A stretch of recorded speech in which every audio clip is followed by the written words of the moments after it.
Hola, buenas noches, ¿cómo están? Soy Laura Villahermosa, editora central del diario Gestión. Les doy la bienvenida a este evento de finanzas personales en el marco de la Semana de la Educación Financiera de la Fundación BBVA y la FinTech Alfi. Lo que queremos es que las personas conozcan cómo manejar de mejor forma sus finanzas y que puedan entender mejor los productos y servicios financieros. Ahora vamos a hablar sobre créditos, historial crediticio para personas, y contamos con la participación de Hernán Alvarado y Jacqueline Córdoba. Hernán es especialista en financiamiento de energía verde y es también coach financiero y docente universitario, y Jacqueline Córdoba es gerente de cobranzas y recuperaciones del BBVA. ¿Cómo estáis? Muy bien, encantada de estar contigo, Laura. Muchas gracias. En la apertura de la Semana de la Educación Financiera, lo que vimos es el poder transformador de productos financieros como el crédito, pero es un producto financiero que es necesario entender por el compromiso que supone y porque hay muchos tipos de crédito, y en el que juega un papel muy importante un elemento que es el historial crediticio, que es una especie de registro donde se recoge información sobre los diferentes tipos de crédito y préstamos que hemos tomado a lo largo del tiempo. Primero quería empezar con el crédito. Hernán, ¿qué debo tener en cuenta a la hora de adquirir un crédito? Sí, muchas gracias por la pregunta. Bueno, antes que nada, quizás decirle unos datos como muy interesantes, ¿no? ¿Sabían ustedes que solamente en Latinoamérica 4 de cada 10 personas ahorran, ¿no? Y que 7 de cada 10 parejas tienen problemas financieros? Y esto debido a deudas, entre otros problemas. Entonces, algo que yo debo tener en cuenta al momento de adquirir un crédito es saber identificar qué tipo de deuda es la que yo estoy adquiriendo. ¿Cómo así? ¿Será que es una deuda buena o una deuda mala? Las deudas buenas son aquellas que hacen crecer mi patrimonio, hace crecer pues todo lo que yo tengo.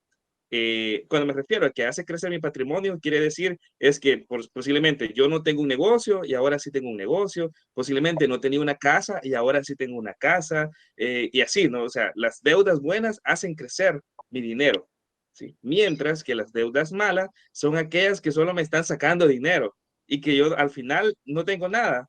Por ejemplo, este tipo de deudas son las que están relacionadas al consumo, ¿no? Que al final nos gastamos el dinero y no nos quedó nada en ese sentido. Entonces, debemos de tratar la manera de adquirir, si adquirimos deudas, que sean deudas buenas, que hagan crecer nuestro patrimonio, ¿no? Eso es bien importante.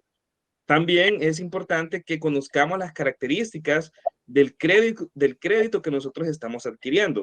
¿Qué características tiene nuestro crédito? Bueno, hay varios elementos que hay que considerar. El primero es, como les decía, el destino. O sea, si en verdad vale la pena endeudarnos para adquirir esa deuda o si yo puedo ahorrar, ¿no? En lugar de adquirir una deuda, puedo ahorrar en este caso, ¿no? Entonces, tener bien claro para qué voy a adquirir esa deuda. Eso es importante. Otro factor importante, ¿no? Al momento de adquirir un crédito es tener claro mi capacidad de pago. O sea, ¿a qué nos referimos con la capacidad de pago? Es aquella disponibilidad de dinero que yo voy a tener de forma periódica para, pues, poder cubrir esa deuda que yo he adquirido, ese compromiso, porque al final mi deuda es un compromiso que yo adquiero. Entonces, debo tener claro, pues, cuánto es lo que yo puedo pagar. Y la capacidad de pago se saca, ¿no? A todos mis ingresos que yo tengo, les resto los egresos reales. ¿A qué nos referimos con egresos reales? Bueno, en el mes, ¿cuánto dinero yo destino para alimentación? ¿Cuánto destino para transporte? ¿Cuánto destino para paseos? Etcétera, etcétera. Entonces, al restar mis ingresos menos mis egresos reales, yo voy a tener un margen de dinero y ese dinero representa mi capacidad de pago. O sea, ese margen es el que yo puedo comprometer a largo plazo. Entonces, debo tener bien claro cuál es mi capacidad de pago. O sea, si yo al hacer esa diferencia me doy cuenta que yo no puedo, o sea, no tengo la disponibilidad para pagar una posible cuota que me va a quedar, entonces posiblemente pues ese crédito no sea una buena opción para mí porque me va a meter en problemas, ¿sí? Entonces eso es bien clave, no tenerlo en cuenta.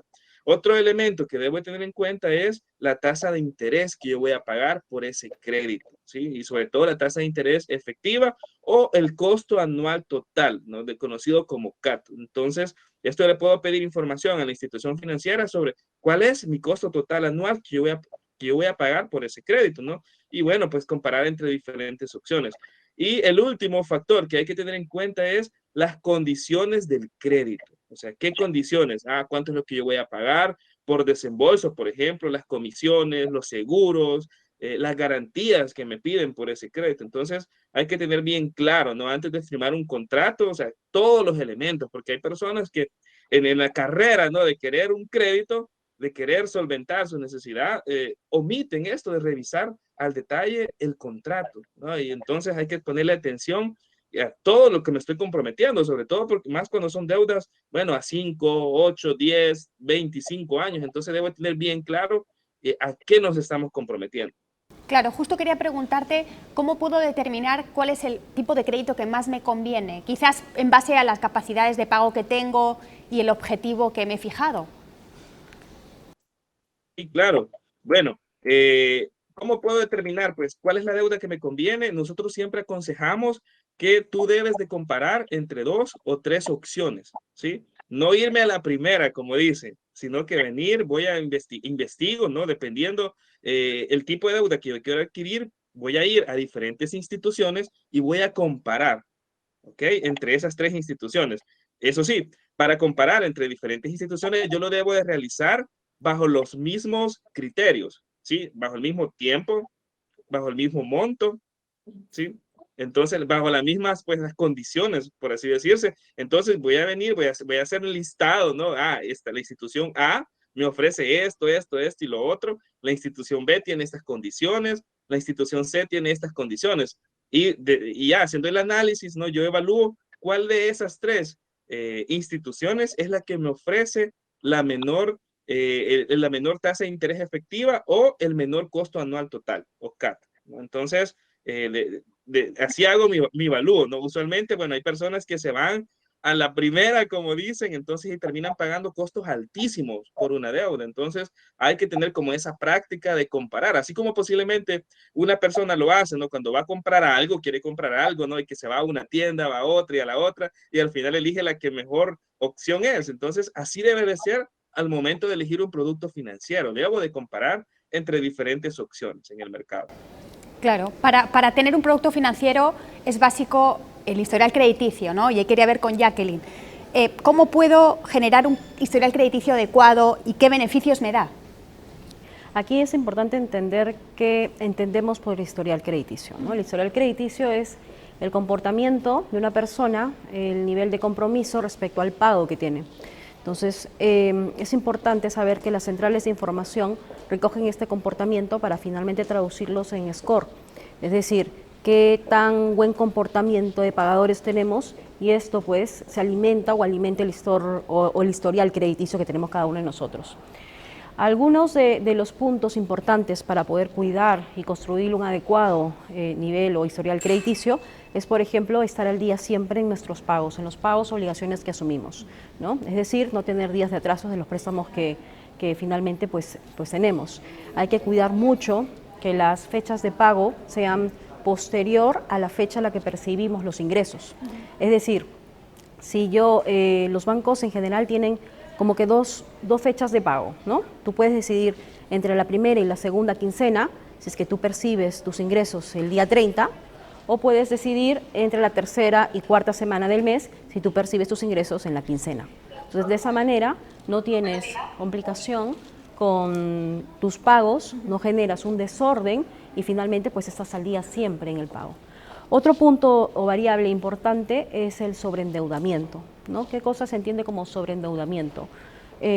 Justamente a que tú puedas asumir tus obligaciones con tranquilidad sin generar una sobredeuda.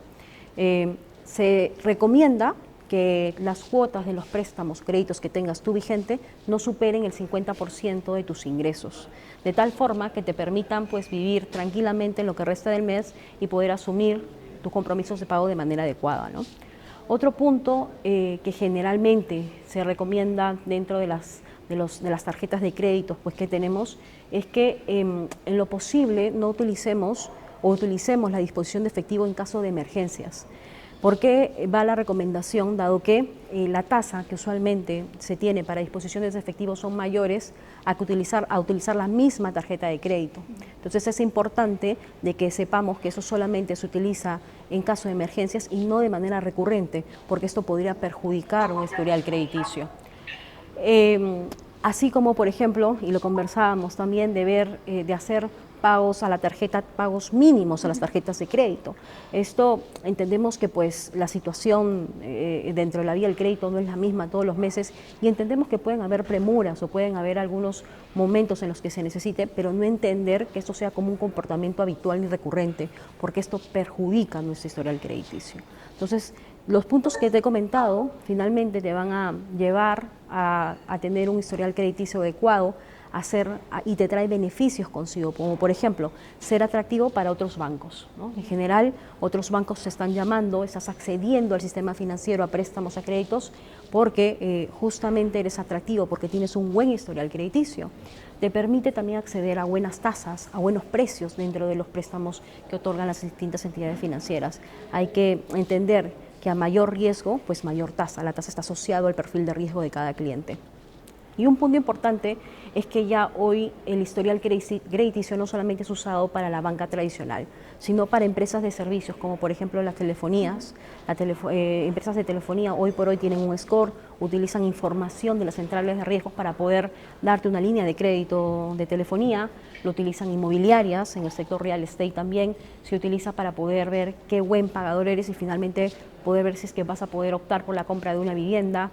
En general, lo utilizan inclusive empresas de reclutamiento, porque obviamente en la contratación o antes o previo a la contratación requieren ciertos filtros y dentro de esos pues está la educación financiera y saber pues qué buen pagador o qué buen comportamiento financiero tiene la persona que va a entrar a laborar en determinada empresa. Entonces, la importancia del historial crediticio trasciende mucho más allá de la banca, se ha vuelto ya en un tema más del día a día y es vital para conservar una salud financiera adecuada. Claro, ¿y cómo puedo crear un plan de pagos para pagar mi crédito? Ok. Aquí es importante entender que necesitamos tener un orden de acuerdo a las finanzas, ¿no? Y aquí la planificación al inicio es vital.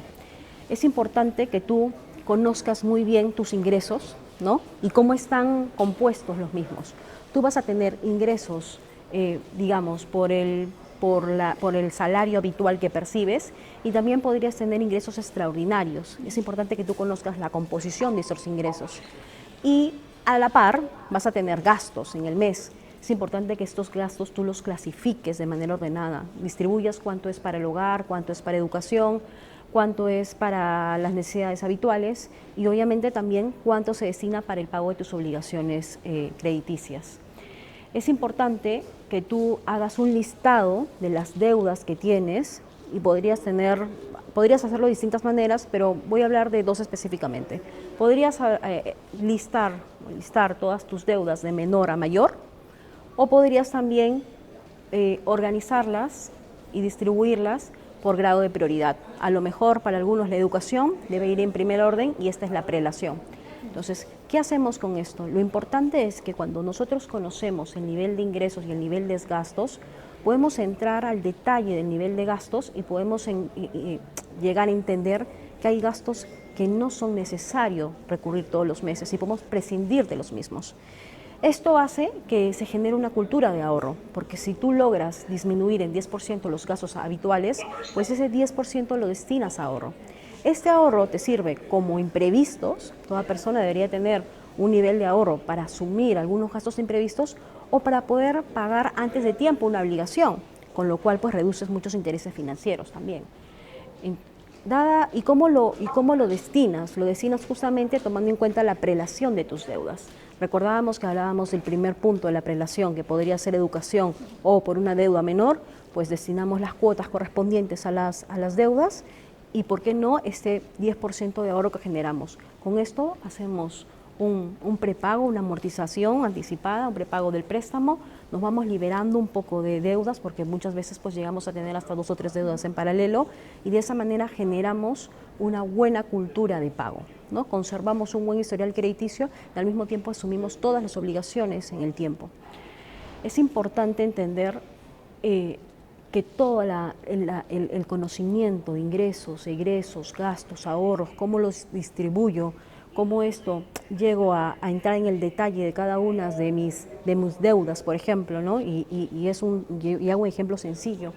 es importante conocer el estado de cuenta de una tarjeta de crédito, mirar y revisar el detalle de los gastos, porque muchas veces pues accedemos a ciertas membresías de apps que pues ya no utilizamos o ciertos servicios que ya prescindimos. Entonces ahí podemos aprovechar a revisar el detalle, también a prescindir y a generar este ahorro que finalmente termina siendo dinero disponible para imprevistos o para el pago de las mismas obligaciones. Eso es un poco respondiendo a la pregunta que me realizas. Genial. Lo que buscamos es que sea lo más didáctico posible y dar los máximos consejos a nuestros oyentes. Quería preguntarte, Hernán, en tu caso, o sea, tú has hablado de que es importante conocer las condiciones de los créditos y también comparar opciones. ¿Cómo ayudar a la persona que quiere acceder a un crédito? O sea, ¿cómo te puedes informar sin recurrir a Internet, a la búsqueda típica? Fíjate que hay diferentes instituciones, ¿no? Sobre todo las instituciones financieras, ¿no? Que son supervisadas en sus portales web, tienen ciertas herramientas. Por ejemplo, acá en El Salvador tenemos un portal de educación e inclusión financiera y donde puedes encontrar, bueno, pueden entrar personas de cualquier parte del mundo, y ahí tenemos, por ejemplo, calculadoras financieras, en donde una persona viene y puede calcular, por ejemplo, de cuánto sería su cuota, ¿no? Dependiendo, según la información que le han brindado las diferentes instituciones. También podría calcular, por ejemplo, establecer qué opción le conviene, ¿no? Entre una y otra. Entonces, hay información, o sea, no podemos decir que no hay nada, sino que las instituciones tienen herramientas como estas, hay información adicional sobre cuándo es el momento que me debería de endeudar. Entonces, la cosa es entrar a estos sitios web y buscar, ¿no? Antes de adquirir una deuda, empezar a ver, pues, que calcular y tener claro cuánto es lo que yo voy a terminar pagando, ¿no? Claro, y en el lado de historial crediticio, ¿cómo puedo consultar mi historial? ¿Dónde lo puedo ver? Existen información disponibles en centrales de riesgos, lo tienen algunos de manera gratuita, pero el portal oficial es la Superintendencia de Banca y Seguros, ¿no? La SBS aquí en Perú tiene dentro de su página web una opción para poder consultar cuál es tu historial crediticio. Es muy sencillo, vas a registrar con los datos personales, mucha información que provee el DNI propio, y lo que hace es finalmente te visualiza un score, como un semáforo, ¿no? En verde, obviamente, si es que pues eres un buen pagador, estás 100% normal, y va cambiando entre ámbar y rojo dependiendo de tu nivel crediticio, ¿no? Aquí es importante también recurrir y lo comentaba al inicio, la situación durante la vida del crédito no es la misma para las personas. Algunas personas pierden el empleo, tienen problemas de pago, tienen inclusive emergencias, ¿no?, de salud, y lo hemos vivido hace poco tiempo en una pandemia. Es importante ver que si nosotros tenemos problemas de pago en los créditos o préstamos que tenemos con las entidades financieras, si es que pues no podemos llegar a cubrir la cuota o empezamos a entrar en un desorden ya recurrente, pues recurrir a la banca. La banca hoy por hoy tiene productos solución a disposición de los clientes, como por ejemplo pensar a lo mejor en una consolidación de deuda. Si tenemos muchos productos distintos en distintas fechas de vencimiento, cada uno con distinta tasa, pues pensar en una consolidación de deuda lo podría hacer el mismo banco con el que tienes contratado tus productos, o lo podrías hacer con otra entidad financiera mediante una compra de deuda. Ahí es importante que también tengas conocimiento de la tasa que se te origina y que pues elijas la que mejor te conviene.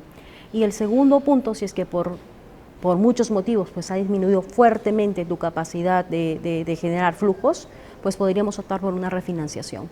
La refinanciación lo que hace es que te otorga un nuevo préstamo, prácticamente un nuevo cronograma, con los flujos más adecuados a los que hoy por hoy percibes y obviamente con un calendario o un cronograma mucho mayor. Esto va a obligar, obviamente, a elevar un poco más la tasa, pero es un préstamo, un crédito que hoy por hoy puedes pagar, que no vas a regresar y te vas a reinsertar, y cuando el negocio o los flujos que generalmente pues percibas mejoren, porque es una situación muy atípica, temporal, coyuntural, pues nuevamente podrías regresar al calendario habitual.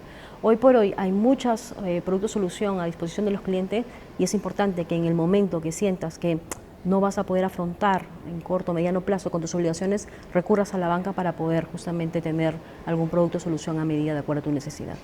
Claro, para acabar quería preguntaros algún consejo que queráis dar a los oyentes, ¿no? O sea, en tu caso, que nos has dado un montón, pero en resumen un poco, ¿qué debería tenerse en cuenta como para asegurarte un buen historial crediticio? No te olvides de esto. Sí, bueno, un poco los tips que he mencionado antes. Es importante nosotros conocer siempre la evaluación o en qué score o cuál es nuestro nivel o historial crediticio, porque este podría evolucionar y cambiar también durante todo el desarrollo. Si es que por X motivos pues llegamos a deteriorar un poco este nivel crediticio, no quiere decir que esto pues es inamovible, no va a cambiar. No, podríamos llegar nuevamente a cumplir cumpliendo con la fecha de los cronogramas, cumpliendo con todos los puntos de un endeudamiento adecuado, y podemos nuevamente recuperar un adecuado nivel crediticio, siempre y cuando seamos sostenibles en el comportamiento y en el perfil adecuado del cliente. Entonces, yo creo que la salud financiera y en general la educación financiera es información valiosa que nos ayuda a tomar decisiones del día a día, de la propia vida, en distintas etapas de la vida, y que además nos genera una tranquilidad como clientes, como personas, para saber tomar decisiones inteligentes y que pues podamos vivir con ellas, ¿no? Claro. En tu caso, Hernán, ¿qué consejos finales darías? Sí, quizás dos cosas, ¿no? Primero, ya nos explicaron que la banca nos ofrece diferentes tipos de crédito, pero también hay otras empresas o instituciones que también nos dan préstamos. Por ejemplo, cuando tú vas a algún centro comercial, algún almacén, ¿no? Y quieres sacar un producto de línea blanca, hay muchas instituciones que te dan, por ejemplo, una cama o una estufa, ¿no? En cuotas chiquitas. Entonces hay que tener mucho cuidado con las cuotas chiquitas, porque al final la persona termina pagando un montón o el doble casi por ese producto que adquirió, ¿no? Y en este caso, pues sería mejor ahorrar, ¿no? Aunque me pase ahí tratando la forma de cocinar de otra forma, pero ahorro para antes de comprar este tipo de productos, sino que y esto pues me puede meter en problemas porque hay personas que adquieren una cosa, otra, la siguiente y la siguiente, ¿no? Utilizando este sistema de cuotas chiquitas que al final son bien peligrosas, ¿no? Entonces hay que tener como mucho cuidado con esto. Y lo otro es que nosotros aconsejamos que al momento, antes de adquirir una deuda, analizarla utilizando el factor vida útil de eso que yo voy a adquirir. ¿Cómo así? Bueno, por ejemplo, una casa. Si voy a adquirir un crédito por una casa, ¿cuánto tiempo de vida útil tiene una casa? Bueno, una casa, ¿cuánto me puede durar? Me puede durar entre 50 o 80 años. ¿Y cuánto es el tiempo de vida del crédito para financiar esta casa? Bueno, puede ser que yo adquiera un crédito entre 15 y 30 años, ¿no? Para pagar esta casa. Entonces, al final la casa me dura 80 años y yo me voy a tardar entre 25 y 30 años para pagar. Quiere decir que hay un margen de ganancia en tiempo de vida útil que a mí me queda. O sea, esa es una ganancia al final. Bueno, y otra cosa, este es un bien que gana valor en el tiempo. Sí, pues al final, si yo quiero vender esa casa después, bueno, va a ser un bien que ha ganado valor en el tiempo. Por otro lado, tenemos, vamos a poner de ejemplo, un teléfono celular, ¿no? Que me pueden endeudar para comprar un teléfono celular. ¿De cuánto es la vida útil de un teléfono celular? Es de un año. ¿De cuánto puede ser un crédito que pueda tomar para pagar este celular? Puede ser que tome un crédito de 3 años, pero la vida útil del teléfono fue de un año. Sí, entonces quiere decir que eso posiblemente no me conviene adquirir pues una deuda por un bien o un producto que su vida útil es inferior, ¿ok? A la vida del crédito. Entonces, igual, ¿no? Aconsejamos a veces, ¿no? Para las vacaciones, que mucha gente toma un crédito para irse de vacaciones. ¿Y cuántos días se fue de vacaciones? Ah, una semana, 15 días. ¿No? ¿Y cuánto tiempo va a pasar pagando ese crédito por estas vacaciones? Va a pasar posiblemente 5 o 8 años pagando este crédito. Entonces hay que tener como mucho cuidado, o sea, ¿para qué voy a adquirir un crédito? Y saber, como decíamos al inicio, identificar si es una deuda buena o es una deuda mala, ¿ok? Y si voy a adquirir uno, bueno, debo de garantizar que el tiempo de vida de ese bien o producto que yo estoy adquiriendo sea mayor el tiempo de vida que el tiempo de vida del crédito en sí. Quizás con eso podríamos aconsejarle que hay que ponerle ojo tanto a las cuotas chiquitas como pues a esta parte del tiempo de vida de un crédito versus al tiempo de vida de un producto o servicio que yo voy a adquirir utilizando deuda. Genial, muchas gracias. Creo que hemos tenido consejos muy útiles sobre cómo obtener un crédito, ¿no? Hemos hablado de capacidades, de lo importante que es la planificación Y también hemos conocido un poco la importancia del historial crediticio, que al final es un elemento que da confianza al sistema de que tú eres un buen pagador y que puedes acceder al crédito. Muchísimas gracias por conectarse. Les invito a participar en la Copa CEF para que puedan conseguir su certificado de asistencia al evento y a conectarse mañana para conocer sobre tributación y finanzas para pymes. Muchas gracias.